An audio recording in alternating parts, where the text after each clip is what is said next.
I'm nervous now. It's a I'm different actually setup. nervous. Well, we've got mics in our hands. I know it feels weird, Yes. but it feels good.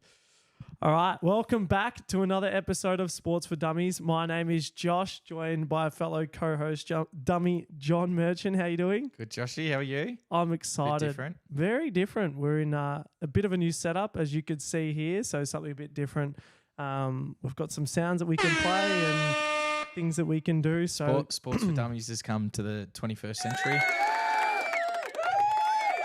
very, very true, Johnny. So I've been obsessed with the buttons. And all right, that's enough. no, guys. So we had the in-season tournament final yesterday, which was pretty good for anyone that did watch. In my opinion, I mean, the Lakers got up pretty comfortably in the end. It wasn't, it was a great game up until probably the last quarter, and Lakers took it home. So it was a good game. Johnny, what did you think? The NBA would have loved that. Lakers winning. LeBron gets his first in-season championship. Has to be the GOAT now. I don't agree with that. In all seriousness, he had a very good series. Just star power really got to the Pacers. I think this was their first, as a team, big matchup for them, with stuff on the line, and very true. They just didn't. They just weren't up to it in the end of the day. While LeBron was fantastic, AD had an absolutely phenomenal final. And Austin Reeves off the bench at 28 points. But there was a lot. There was a couple of key things to come away. The biggest one that I saw was just the percentage from three. Now, Lakers were only 15% from the 3-point line, but they were 2 from 15, so they barely took anything. While the Pacers 19 from 41, so that's effectively 22 turnovers. 86 points in the paint to 44. Yeah, look, I mean, I watched the game. It felt like the Pacers, the Lakers just had a plan. Every play, it looked like they came out and they knew what they were doing. The Pacers just, it was give it to Halliburton, and there were some shots there that you just look back and you're like, gee, they took some risk. They definitely came back. The game should have been gone. I think they got within 3 towards the end of or the start of the fourth. But the Lakers AD and getting to the paint. We'll run through what we're going to do, guys. We're going to bring up some stats here. So obviously you could see here, Lakers did get up 123 to 109. So it was a pretty significant win in the end. However, only at the start of the fourth, they're only down by 3, but then the Lakers way too strong. They came home clutch. What do you think this did for the NBA, Johnny, in terms of the in-season tournament? Because I probably have a bit of a mixed view. I felt like they made it a big spectacle for 7 games. I know that might sound a bit harsh. You're versing 7 different teams too. So it was good in the sense, I think, for viewership, but I don't necessarily think it was that great, especially seeing like the celebrations and everything. They kind of celebrated it like it was winning the finals, and you're looking at it going, that's an 82 season 82 game season. Not only that, you've then got the playoffs where you're playing 7 games potentially 7 games against each team out there, and then you've got the conference finals and then the actual final, and you're looking at it going, this is just a bit of a spectacle. And I don't know, what were your thoughts? I think it depends how you want to measure it in terms of viewership, players taking it seriously, which is, that's been the problem with the NBA, the players, not playing, taking games off. Are they taking it seriously? They incentivize them with the cash back, which is really good for some of the not younger players, the lower end of players, who aren't on max contracts, because a bit more money for them, that's fine. So in terms of, in that respect, if it worked, however, did it work for viewership? I mean, I did. So viewership, it did, but it was more what I feel like it's a Band-Aid. It's a Band-Aid effect that, okay, what happens for the rest of the year now? Like, does all the players disengage now? I just feel like it's not for people who get paid millions of dollars, whether it's hundreds of millions, or even the lower players get, a couple of mil, they're not eating breadcrumbs, that you then have to incentivize them when they're already getting incentivized to do a sport that they love or a job that they love. I think the NBA as a sport Like it's in big trouble there if that you have to band-aid this. Now, I completely agree. I think you're bang on. I think that there was like what it's stated, an in-season tournament. Why are we playing in the first place? You're playing to win a championship.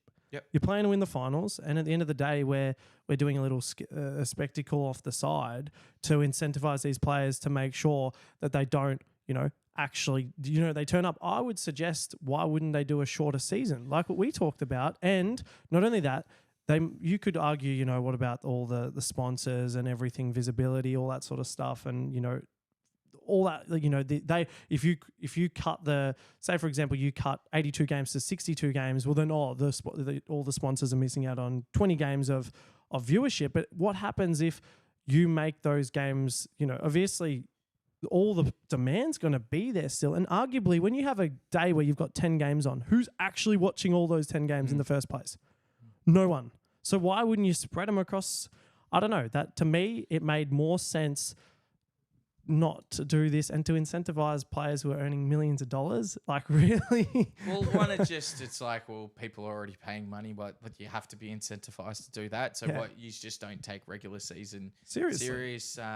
What are you being paid for? Because at the end of the day, these are only paid because people enjoy it. 100%. As I said, from the viewpoint, the play, it worked. It actually worked. But I would just think like from a long-term perspective, how good is this?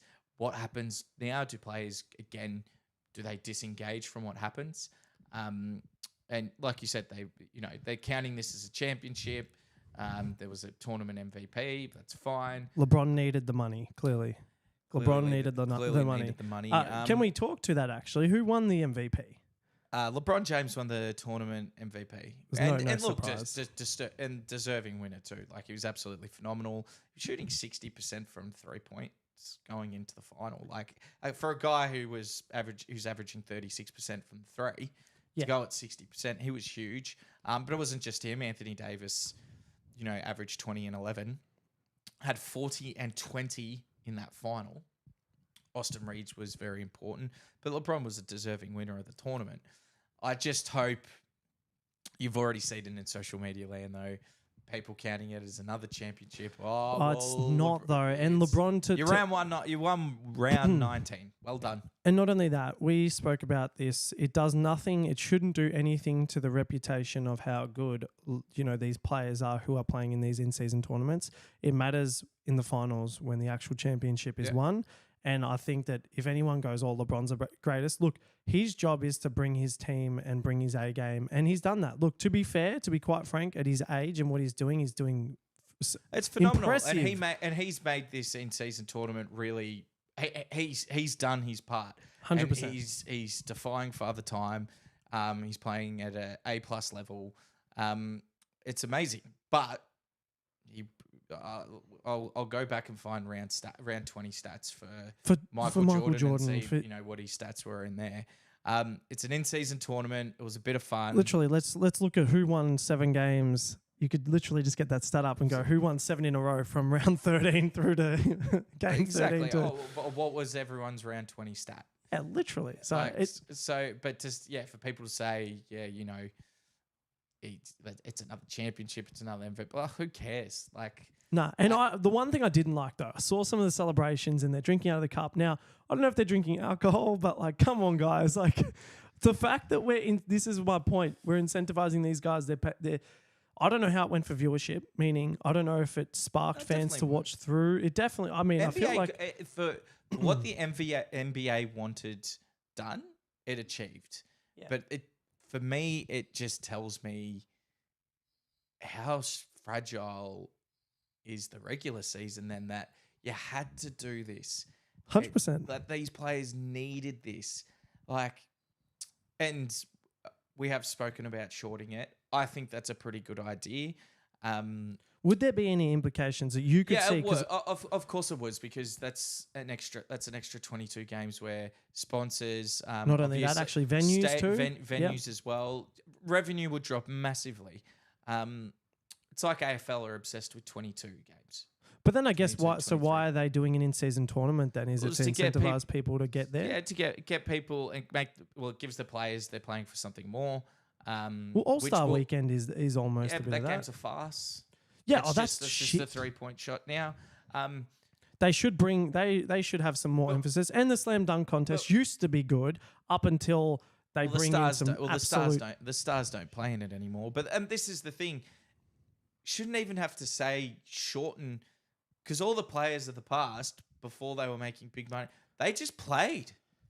I agree. Played. They all did the players did the dunk contest. Kobe Bryant's won a dunk contest. Michael Jordan's won one. Vince Carter, Dominic Wilkins. So many, but now none of them do. Has Zion ever done one? No. See, how impressive would that be to see someone like that of his caliber? Prime example. What about KD? You know, these guys, it would be get Victor Wemby or something into this one. I think he's going to be a rookie. He's going to play in what's the rookie game that they always do? Rookie game. He'll definitely play in that, but it'd be fun to see some action. I don't know, the weird thing for me was, the celebration of it looked like it was a finals game, and it really shouldn't have been, because it was a 7-game win. And it's like, on the flip side to that though, I did like coming back to the in the paint statistics, because I've always as good as the 3-point shot has been, really the teams that are winning in the paint are the ones that win. Now people will say, well, what about the Warriors? Well, the Warriors won 2015 by pure. They changed that. Yep. Steph and Clay, they changed it with the 3-point shot. They were then found out next year by LeBron with the defense. Or what about 2017 and 18 when the Warriors won? They had KD, who was the best mid-range shot, and then when the Warriors won, not last year, the year before, they had changed their game plan. Still had the three, but they were attacking the paint hard. So back to the point, Lakers have shown hit the paint, and if they win it from here and they learned a system from here, well, all power to them. They do have arguably the best driver to the paint in history. Well, they've still got the best driver there. And when AD did bloody well. What 40 and 20? 40 and 20. I think 41 and 20 That's rebounds. huge. It's massive. And he played with confidence. I don't know, for those who watched, the way he walked the court, he almost owned it. I actually felt, where I actually think LeBron should have let AD take the trophy and pick it up. I thought maybe that was passing the baton sort of style, but LeBron had to obviously won the MVP, so he goes and grabs the title. In my opinion, it would have been better to have seen him do it that way, but he didn't. I don't know. LeBron for the last couple of years has said, he's trying to pass the torch to AD, and AD it's almost like he's reluctant to take it. You're right to that point. If you really want it, let him hold it up. LeBron's not. LeBron's not only the face of the Lakers. Face of the NBA. He's still the face of the NBA, and he will be till he retires. It's not going to pass the baton, I guess, per to say. It's his side. Yeah, it's his side. I mean, very much needs AD to perform, but he did, and it was his break. If you saw him, just the way he was playing and the emphasis. I was interested to see if it was an NBA, if it was an in-season tournament final MVP. Well, AD should have on the day, 100% should have won it. Should have got it. That's the weird thing. I thought the MVP was for that day, and found out no, it was for the whole 7. And look, tournament. To be fair, that makes a lot of sense, but I would have argued it should be player of the day. It's just like when you have the AFL, you have player of the day, where you have Norm Smith. So I don't know how I went blank on that. It's an interesting one. That would have been my viewpoint.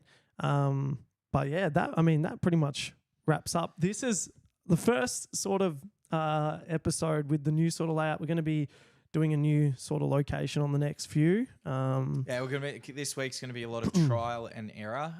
We're still in the same spot, obviously, but we've got the mics and the cameras set up. So just bear with us getting used to it. We can cut back and forth now a little bit. I'm just doing as you see, as the show comes on, we'll be each 3 or 4, the next 3 or 4 episodes will be trying to add some stats in, try and add some more visuals. So just bear with us. Just we're gonna make a lot of mistakes. Exactly. It's gonna suck. It's gonna be more like yeah, exactly. Anyway, but we will be ready. So on Sunday, what's on Sunday? Well, we have our first debate. Oh shit! I got to get ready for that. No, I'm joking. I'm not in the debate, guys. I am only hosting, so I can click the buttons. It's going to be John and Harley, so that's going to be an absolute ripper. Like we've said, it's going to be Michael Jordan and LeBron. Very excited to take Harley on and take him to school. He genuinely believes that LeBron James is better than Michael Jordan, so I know we'll just let him. It'll be interesting to see what arguments he's got up his sleeve, and I'm ready to squat them. Yeah, I think. Look, I think it's going to be a good one. I think I know more. Obviously I know more of your viewpoints. I'm curious to know what Harley's going to bring. I'm going to mitigate it. It's going to be actually hilarious. I mean, LeBron's. This is the best time to argue him. He's just 60. Won an MVP. He's 60 years old. He's come out and just won the championship. Oh, that's That'll great. be good fun. It'll be good fun. All right, guys. Well, we're going to wrap this one up nice and short and sharp. It was an absolute cracking. It was a great game. It was a fantastic game. The vibe was there for the in-season tournament final. It was great to see. It's great to see AD get up and LeBron. It'll be interesting to see. All right, now Lakers keep going with this. And for the Pacers, good on them for getting there. 100%. Can they build on this? Okay, in a pressure game, this is because they've been unbelievable. That was one thing we actually didn't even touch on. They've been averaging over 120, and they got 109 when the lights were brightest. Yeah. So okay, do they have a look in the mirror now? Okay, well, what's plan B? Okay, or is this a good thing for them? Hey, we got things to learn. It's a good time to learn this. I didn't even think about that. I didn't even think about that. This could be a good motivator. Great motivator and a great lesson, because at the end of the day, it was a pressure situation, and it was one thing that was hard for them, and they've taken a loss. But have they really taken a loss in the season? No, they've won 6 straight games, but they learn a lot. Hopefully. So 6-1 out of 7. I'll be excited to see the Pacers. 100%. So thank you so much, guys. We're going to call it on this one. We'll see you guys in the next one, and keep watching the best sports podcast on the planet. We're doing this all for you. We're getting all this stuff. We're going to make it 10 times better. It's going to be awesome to watch moving forward. So thank you again. Like, subscribe. What do you do, Johnny? What's the next thing? Ring the bell. Ring the bell. So thank you for watching, guys. We'll see you in the next one. Well done, Joshy. See you guys.